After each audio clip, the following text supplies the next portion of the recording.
Hey, everybody. PBSE podcast hosts Mark and Steve here with a special message about our revolutionary online recovery program for addict spouses and couples called Dare to Connect. Multiple times every week, we get messages from subscribers in the program. They're people just like you. They're trying to heal from the devastation of sex and porn addiction and betrayal trauma. And here's a few of our most recent submissions. Here's one from an addict in recovery. It says, D2C has principles that everyone should utilize regardless of their circumstances. It doesn't matter your coping mechanisms. It matters that you want to work towards genuine connection with your partner. That's awesome. Another testimony from an addict continues on. My wife is just starting out in training as a licensed therapist. Dare to Connect has been far more useful to her than her degree. Wow. The way Mark and Steve apply what they've learned is always so redemptive. D2C has opened doors for my relationship that I thought would be shut forever. Mark and Steve are an incredible resource of information on the subject of sex addiction and betrayal trauma. We could not do this journey without their help. Here's one from a partner who's been with us for nearly a year. I want you both to know that it is because of you guys and D2C that I'm able to be in the place that I am today. I will always be grateful to you both for your feedback and prompt replies to my questions. I can't even come close to putting it into words how valuable my time spent with y'all this past year has been to my life. Thank you for everything you taught me about betrayal trauma and boundaries and thinking errors and loving myself and making myself a priority and standing up for myself. Love that submission. And then as we close out here today, guys, one more account from another addict in recovery. I wish I had a platform like this 14 years ago where I could have learned and done the hard work of recovery before I had done all this damage to myself and to my spouse. And to be candid with all of you, that's exactly why we created Dare to Connect. Mark and I found ourselves in that place. Messages like these and the others like them, they're what Dare to Connect really is all about, guys, and why Mark and I do what we do. Whether you're an addict or a partner of an addict, and no matter where you find yourself in the recovery process, Dare to Connect can take you to the next level. Don't wait another day to catapult your recovery forward. Today is your day for change. Visit us at daretoconnectnow.com to pick up your free 2-week trial of Dare to Connect today.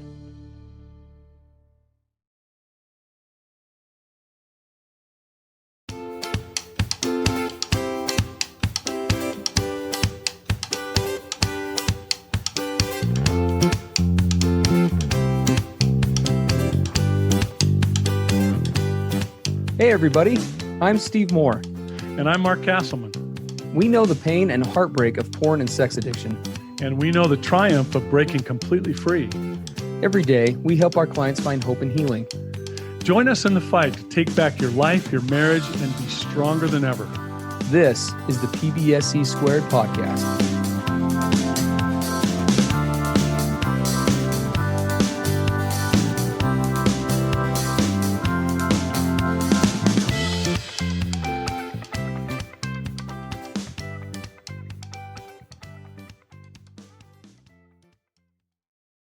Hey everybody, Mark and Steve on the PBSE podcast. This is episode 345. My addiction shattered my wife. She wants divorce. I don't. Now what? Well, if there wasn't a title that was just more blunt and to the point, I don't know that one ever existed. It's pretty direct. To some, it might sound fairly simple, but there is a lot of complexity behind what's going on with that title. There is. We have a guy in recovery who's written into us. I'm just gonna read what it's a little bit lengthy, but I think it's important to read it for context. So I'll just jump right in. I'm an addict in recovery, celebrating 18 months of sobriety this week. The harm I perpetrated on my wife included hiding pretty much a lifelong pornography addiction, lying about not only the porn and masturbation, but other things that I didn't want to face the consequences for, and ultimately acting out physically one time with a coworker. Our healing process over the last 2 years has not been smooth. I engaged in trickle truth and deception of her and myself, leading to me failing a polygraph after disclosure. After that, I came to the understanding that my past behavior was going to destroy my present and future life if I didn't get out from under it. and that I was not allowed to determine what was, quote, important details, right, about his addiction and betrayal. I got rigorously honest quickly with the help of my sponsor and CSAT. I took another polygraph and passed. And since then, I took a maintenance polygraph and passed that as well. I've been engaged in therapy and 12-step throughout and regularly. I own and push forward my own recovery. We are also engaged in couples therapy with EFT and trauma informed therapist. And so they're doing some really good work. His wife is engaged with a trauma therapist who practices EMDR, and she's done even a 1-day intensive. So they're both doing a lot of work.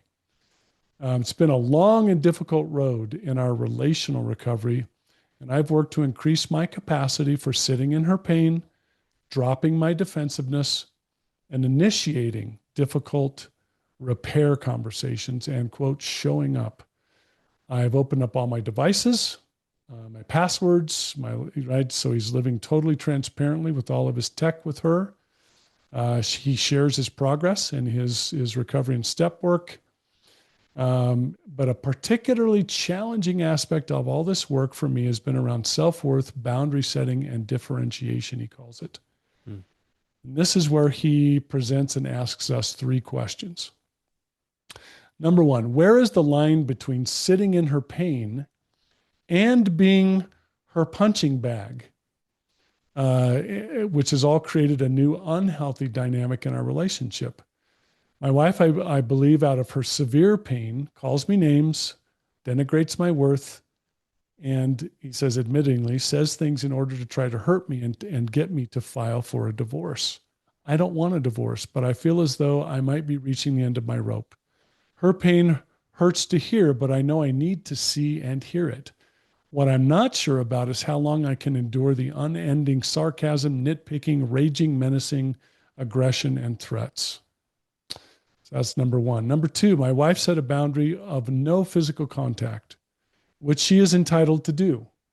As a result, we have not had any physical contact in the last 18 months. Not a hand touch, not a side hug, not a kiss on the forehead, and most certainly no sexual contact.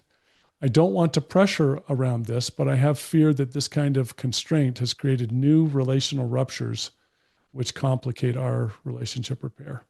And then number 3, he titles this the big one. Because the other ones were small. Yeah, they were so small. He says, this is now the big one. My wife goes through periods of demanding a divorce.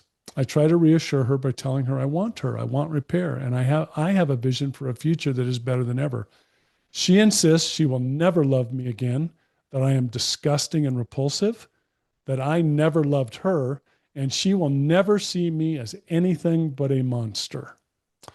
Yet she will not file for a divorce herself. She says that I made decisions that I knew could result in the destruction of our family, so I need to follow through with the ending of it.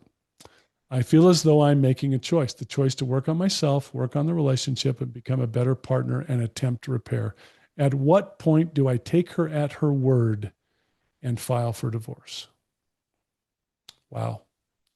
Well, it's an easy one this week, folks. So That's sit back and lounge back in your chairs because it's not a hard or complicated one at all. Yeah. This is a really just really just feel for this. I feel for both of these people. I mean, it's such a hard dynamic. It's one that we can definitely relate to. We can relate to it personally. My wife and I would say we were in a fairly similar spot at one point in time. We see this with couples that we work with pretty commonly. It's a very when there is this much emotional weight, right? Or emotional under the bridgeness, it can get very hard to try to see a path forward. And when there's that much pain in the room, it can be difficult to navigate. And again, both of these people are hurting, I think, for very legitimate reasons. He obviously led into a lot of the issues that they're facing and created a lot of the dynamics at play.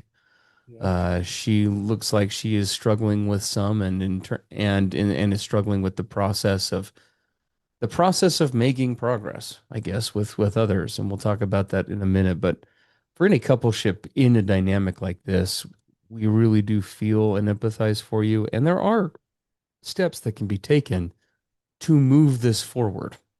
Now, does that, now notice I meant move it forward. I didn't say just automatically fix it or make it okay, or even mean that the marriage is going to quote unquote make it or should make it, right? Because that's complicated. But I would say, and I know I've said this before, the worst thing that I see for any coupleship, either for my own or for any other, is when a coupleship becomes truly damned, right? Like in a biblical sense, where you're just stuck. You're not moving, you're not growing, you're not evolving, like nothing's happening. We're just here, right? Time's sort of just passing us by. That's such a hard, awful place to be. And so I think that's my goal for all of us today as we go through this together is to help this coupleship again, not necessarily right off into the sunset. Obviously, that's an ideal goal for anybody. But if nothing else, to at least have a path forward to, if they choose to, be able to break out of just a dynamic that seems to be like the seventh circle of hell jet, just kind of, what do they call that? Autopiloting around the airport waiting to land, Hmm. right? Hmm. The holding pattern. That's what I meant to say. And Right. and we want to acknowledge, the fact that they're doing all this hard work is amazing. I mean, we certainly acknowledge his 18 months of sobriety. That's a great accomplishment. That there's a lot under that. And I want to just applaud what appears to be, at least from his submission and how he's expressing it, it appears to be the huge commitment that is so critical to every guy in addiction who really wants to move forward, and that is to make and keep the commitment, the true commitment, to live a life of honesty at all costs. It appears that he's doing that. Now, he didn't do that for some time, and talks about the devastation of that, failing polygraphs and finally coming back and realizing that he was ready to get truly honest and transparent. But if that's how he's living now, I applaud him and encourage him to keep going and never ever get off that track. Yeah. Now, with all that said, it would be easy to say, well, he's doing all of his work. He's been sober 18 months. He's living in honesty at all costs. So what's wrong with her?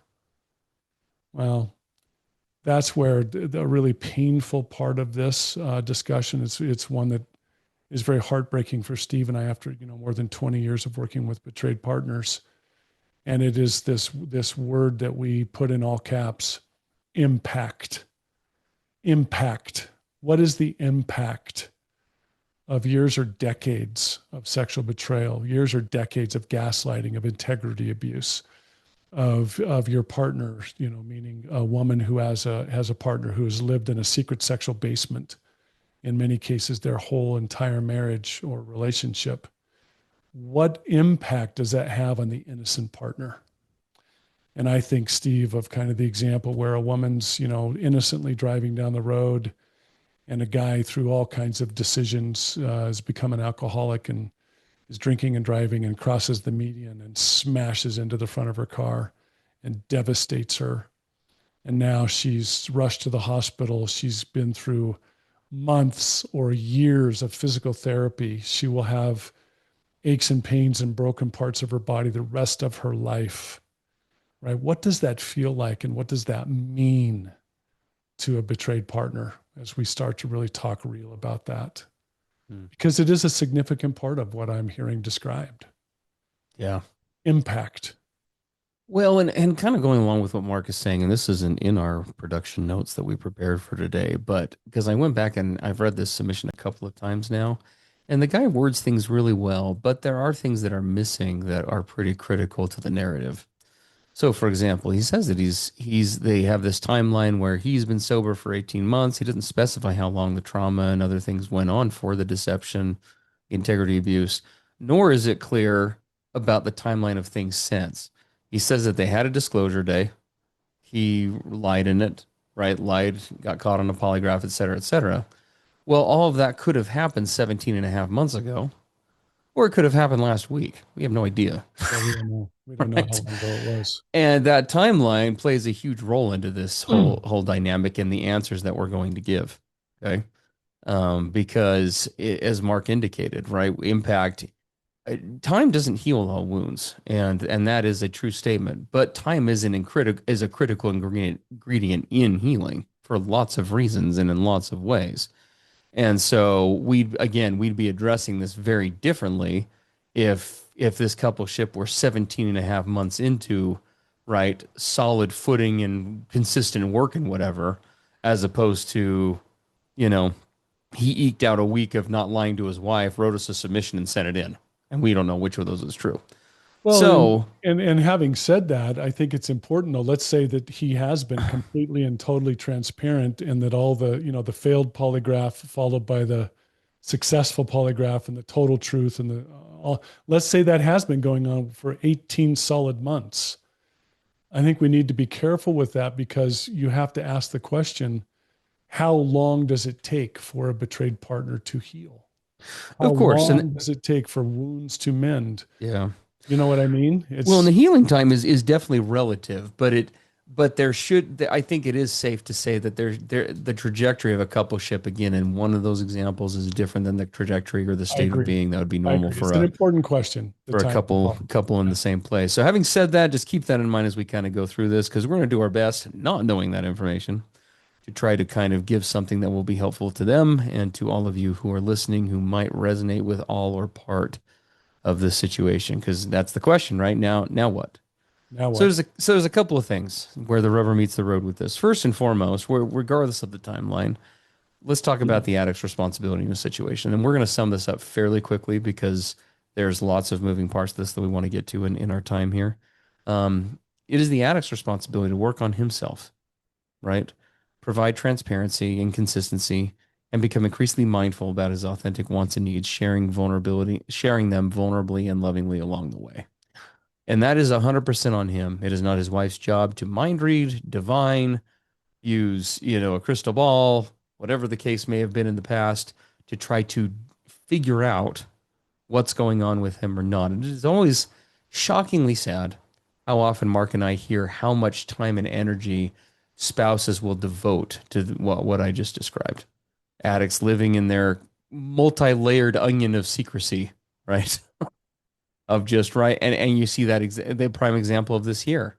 I mean, just to drive home a point that hopefully is obvious, but to any guy who, if this affects one guy who's early in this process and it changes his course and it's worth mentioning on this podcast, please, addicts, do not do yourself and your partner the respect of not going through a disclosure or entering into a serious healing arc if you're not serious about it. Please don't. When you take your partner into quote unquote a healing realm and you're not serious, you are just dragging poison and bullshittery into a pure well and tainting yet another one. And you set yourself, your partner, and your marriage's timeline of recovery back in ways you can't even understand. Because now you've poisoned the healing. It's like it's like a traumatizing car accident happened out on the road, and that's understandably we would never want to try and find healing here. And it's like you went and found your wife's, I mean, I know this is a visceral example, you found her physical therapy room and rammed your truck through the wall on the outside of it. And now you've traumatized and made unsafe the space that where healing was supposed to occur. Yeah, Do not do that. we can't overstate. Can't yeah.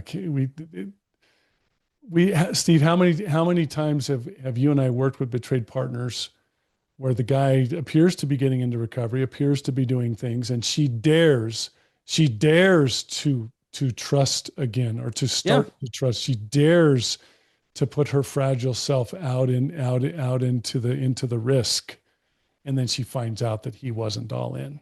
100%. And that he's not honest. I mean, and again, we say this with all the love in the world for this guy, but he has put himself behind about 6 different 8 balls when it comes to trying to make this relationship better. And he needs to own that. Yeah. in his submission, it's kind of just, well, I'm going to give you the background. And he kind of moves into his questions. Well, that's significant. And it's a big deal. It's a big ask to ask a partner to go through the healing journey at all in this process. To do it on the back of that is like quantum leaping. So we won't beat it to death, but that needs to be recognized and honored. I mean, this partner has been given an extremely difficult task. And so it needs to be looked at through that lens. And we addicts should never be looking at any situation, but especially one like this, through the lens of, well, what the crap's wrong with you? Why are you getting... She's not getting better because she doesn't even trust the healing room anymore. Again, you rammed your truck into the physical therapy office. So now the physical therapy office isn't safe. Congratulations. Yep. Right? Yep. So anyway, that's some tough talk. So that being said, getting back to his job, it's important that while he is doing all this, it's not his job to take ownership of her healing. Okay. Her healing is her business. What's his job? To provide, we refer to it as optimal soil, right? The optimal growth medium or the optimal growth environment. You are the one creating the petri dish, the lighting, everything for trust. We're not growing mold here. We're growing trust, but to grow safety and trust. It is your job to be transparent, to be authentic, to be real, to be proactive, to be doing all of the things that create an environment where healing can take root for her. Okay. That is your job. And also making obviously those improvements and changes that you need to make authentically, doing your own work to figure out what you're really wanting and needing, and figuring out how you're going to meet those wants and needs in healthy ways, both on your end and what you're going to need from your partner in this marriage 2.0 that you're wanting to build if you're in fact serious about it. Hey everybody, PBSE podcast hosts Mark and Steve here with a special message about our revolutionary online recovery program for addict spouses and couples called Dare to Connect. Multiple times every week, we get messages from subscribers in the program. They're people just like you. They're trying to heal from the devastation of sex and porn addiction and betrayal trauma. And here's a few of our most recent submissions. Here's one from an addict in recovery. It says, D2C has principles that everyone should utilize regardless of their circumstances. It doesn't matter your coping mechanisms. It matters that you want to work towards genuine connection with your partner. That's awesome. Another testimony from an addict continues on. My wife is just starting out in training as a licensed therapist. Dare to Connect has been far more useful to her than her degree. Wow. The way Mark and Steve apply what they've learned is always so redemptive.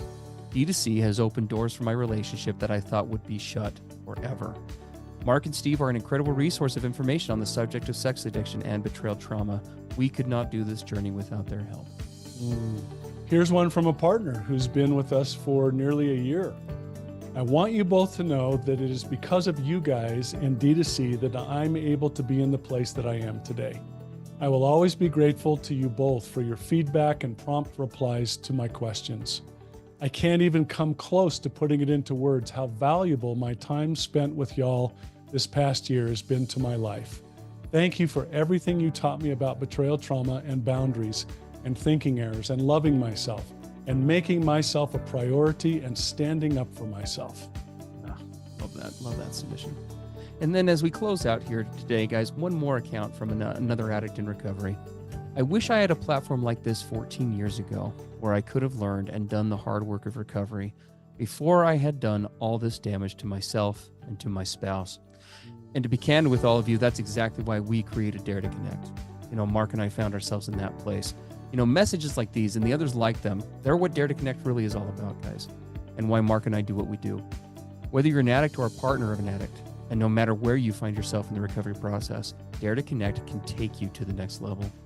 Don't wait another day to catapult your recovery forward. Today is your day for change. Visit us at daretoconnectnow.com to pick up your free 2-week trial of Dare to Connect today. Now, likewise, there's the other side. Mark, you want to talk about her side of the stream? And this is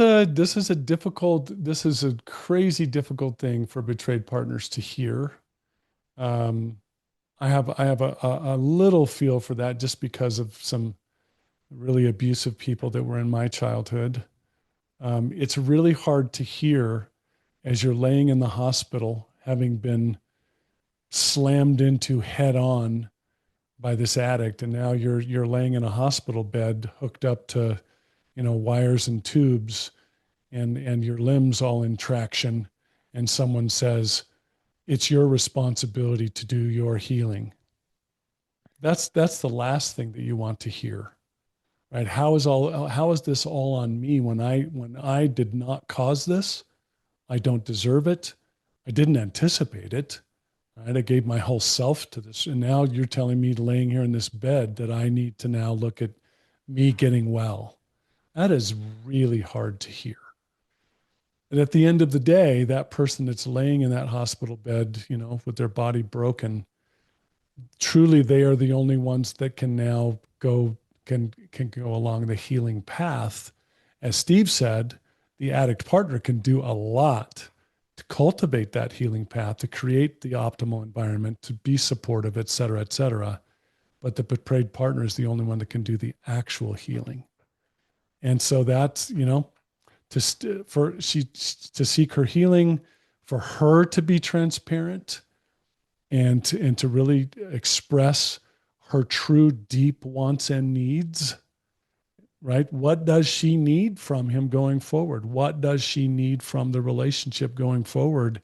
And can she work with professionals that do her own work to truly get in tune with what that actually is?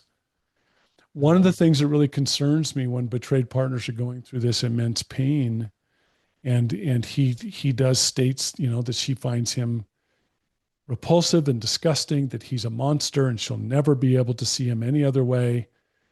Is that part of her trauma path and part of her thinking process? And as she continues to heal and can things continue to improve, can she evolve to a place where that changes? I don't know. But I know we always encourage betrayed partners to give it sufficient time to figure out whether that's true or not. Yeah.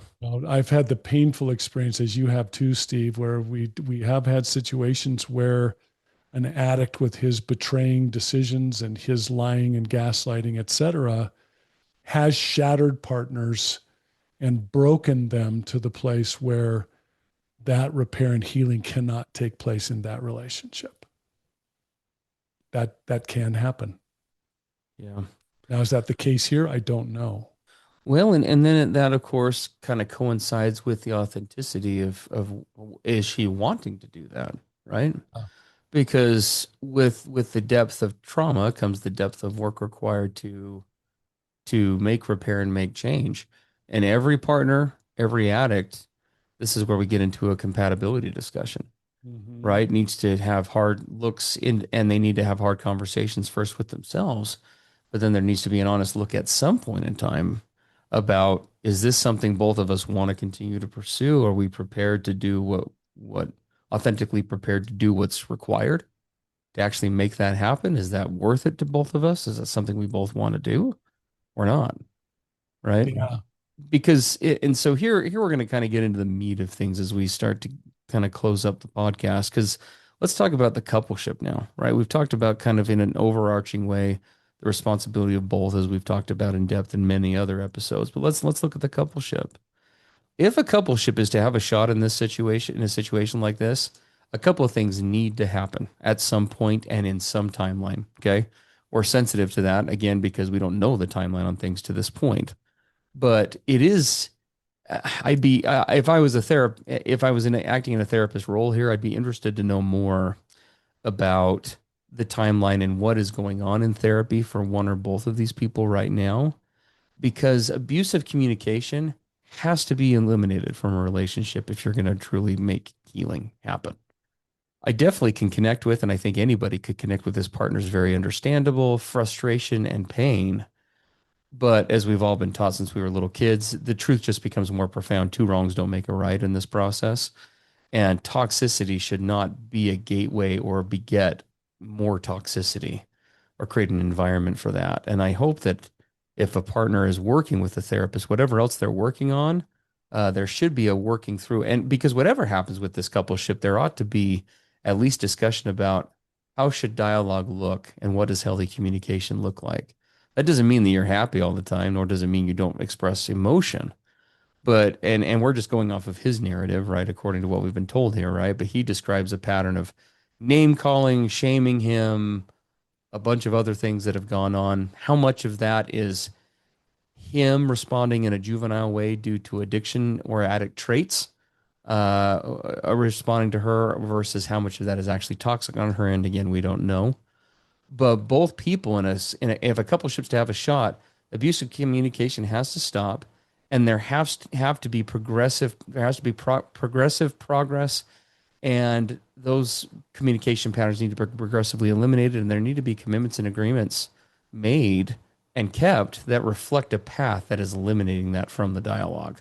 Otherwise, this coupleship doesn't have a chance, Well, regardless. and one of the things, it's hard, betrayed partners will say, well, am I not justified in, you know, swearing or, being angry or shouting or all the things that I'm doing? This is not a discussion about justification. Are they justified? Is it right? Does she have the right? She does. All of those things are true. The thing where we become very concerned is for a betrayed partner to ask herself, is communicating in this way authentic and genuine for me? And is it going to get me where I'm wanting to Yeah, go? is it going to get me where I really want to go to get my true deep wants and needs met?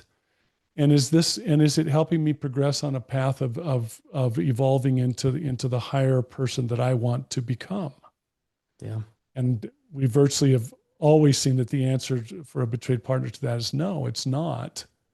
I don't know how else to get my feelings out there. I just feel like I'm completely taken over and trapped in these feelings. There's lots of reasons for doing it, but that toxicity is not going to help that betrayed partner to heal and move forward in the way that she wants to. And of course, and not the relationship, obviously. So it's not genuine for a betrayed partner to stay in that place, although it's certainly understandable why she is there, right? Yeah. When do we start talking about, okay, what's under these words for me? Well, and that bleeds into the next component to this element. There needs to be accountability, growing accountability for one's own individual actions in the marriage for both partners. Mhm. That's critical for a path forward. There, on some level, there needs to be a progressive escape from kind of what Mark was just describing of, well, he did this to me or she said that, so I responded in this way. That's not taking ownership. That's trying to make excuses for what's happened at the end of the day. I am in control of me, you're in control of you. And even though we may have reasons for doing what we do, that doesn't abscond or mitigate accountability for it. I have to, I'm the only one that can take ownership because I'm the only one that can facilitate any sort of change on that front. So if Yeah. I don't own it, who is? Right. And so one wrong doesn't make a right. There has to be a recognition that, look, no matter how justified we may feel in it, if we're saying that we want to grow or we want to have a chance, then we have to be moving progressively towards a direction where these things aren't present. Otherwise, it's not like Mark said, it's not a question of morality. It's not about good or bad. It's about you're trying to climb the ladder with one foot and pulling out a revolver and shooting the other one. Or we're creating a dynamic where we're not going to be able to move. Well, toxic communication is understandable, but as long as that form of communication is taking place in the relationship from one side or the other or both, what conversation is not being entered into when the toxicity is present? The discussion that really needs to take place, which says, here are my genuine, deep, authentic wants and needs in this relationship. And the other partner says, well, here are mine. Are we compatible? Are we both willing to work together and collaborate to meet one another's wants and needs? And do we even want to make that attempt? As long as there's toxic communication, that conversation cannot be entered into. Mm. So we can't move forward, right? And Yeah, that's, it's a great yeah. point. It's a Mhm. great point. Now this couple ship, getting back to them as we wrap up, is in a complicated place, and he's asking, what do I do? She's going through these periods of time where The communication isn't just abusive and not constructive. I mean, that in and of itself is its own problem. But she's saying, directly, look, I don't want this marriage anymore. I want out. I want a divorce, and I want you to divorce me. Mark and I have heard partners say that from many places. That could be coming from a place of pain and reactivity. It could be coming from a place of testing the coupleship or testing in an unhealthy way how far he's willing to go. It could be genuine and authentic, right? And it's not his within his prerogative or purview to be able to decide which of those it is. All you can do as a partner is take those things authentically and decide from your position based on your own authenticity, your own needs, and what's happening in the relationship. What is your capacity authentically to be able to give this a shot? And then you need to be transparently communicating that to her, right? I hear what you're saying.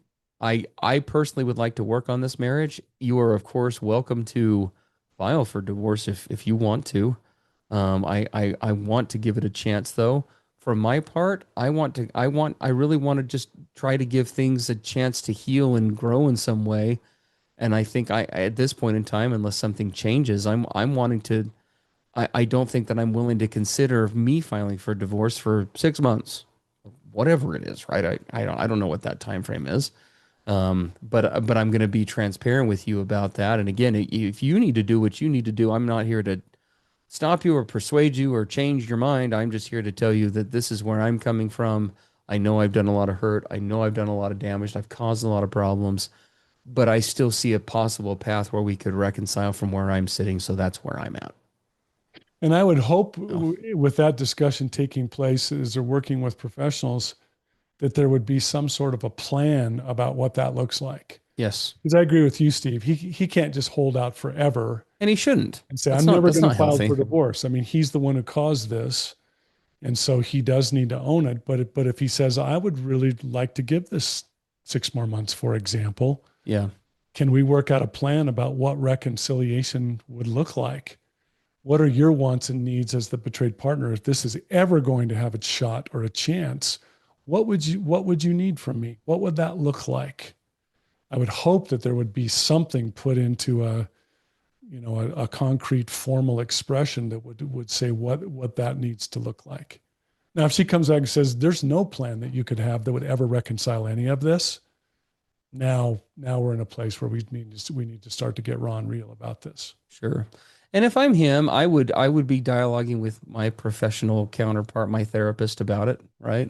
Mm. And making sure that I'm not running away too quick, that I'm not being too reactive. But yeah, I mean, and that's that's hopefully what we are communicating here is that and this is something we talk about in Dare to Connect all the time. Addicts sometimes it can be difficult for an addict and a partner to find their way back to a place of egalitarianism in a relationship. When you develop a dynamic where, for lack of a better term, it's good guy, bad guy, reacher, settler, right? Over time, good sheep, bad sheep, black sheep, white sheep, over time, it becomes very hard. And we know this personally to kind of break out of that dynamic. But the only way a relationship can survive in the long term is if we're progressively moving towards that place of we're partners again, right? We're partners, we're teammates, we're all those things. That takes time. And there are lots of things that get in the way of that. It's very scary for partners to let go of that control or let go of that resentment or let go of that anger. It's very scary for an addict to take up the accountability, to take ownership and right, there's lots of dynamics at play, but that there has to be a movement towards that because the relationship cannot continue in that inegalitarian way for both people for a whole litany of reasons. So, Yeah. Yeah. okay. Well, our hearts go out to both of these individuals. Um, we really do hope that they'll be able to open up the dialogue more broadly, more deeply, and start to get to the place to look if there is any hope or any chance for this mending and reconciliation, what that would look like, and the specific steps to get there. That would be our hope. If there's just no possible way that could ever happen, we do hope that the two of them will continue to pursue their own individual healing, so that they can move on to have the happy and fulfilled lives that they each desire, albeit not together. Yeah. For sure. Well, guys, thank you as always for tuning in to the podcast. We love and appreciate you. If you like the podcast, you will love Dare to Connect. We had a crazy, wild, very passionate session this morning. I came close to setting a record on my cursing. So that was, I don't know if that was a good goal to meet or not, or a good record to meet, but a lot of passion. We're right now we're in the thick of how to dialogue with and actually change the relationship with these protectors that have been holding us back in internal family systems. So a really cool session. You can come and grab that along with 3 weeks of pre-recorded content all about IFS and other subjects, as well as an ongoing, ever revolving and deepening library of content. Come interact and engage with us. Ask questions. Don't wait for a question answers on the podcast that you get via snail mail in just one way. Come dialogue with us. Get help from two therapists who've been there, who know how this goes and have been where you are and can help you out of it, along with a community of people who are there in real time right now. Grab a 2-week free trial of daretoconnectnow.com at daretoconnectnow.com of Dare to Connect, I should say. And we hope to see you in the program soon. For those who would like to send us submissions to the podcast, you can do so by sending those in through that same website, daretoconnectnow.com, by making the bad decision of not subscribing to Dare to Connect and clicking instead on the contact form and sending that in that way. Yeah. All right, everyone. Hey, thanks for being with us once again. We'll see some of you in Dare to Connect, and others we'll see in our next episode. Take care, everybody. Everything expressed on the PBSE podcast are the opinions of the hosts and the participants and is for informational and educational purposes only. This podcast should not be considered mental health therapy or as a substitute thereof. It is strongly recommended that you seek out the clinical guidance of an individual qualified mental health professional. If you're experiencing thoughts of suicide, self-harm, or a desire to harm others, please dial 911 or go to your nearest emergency room.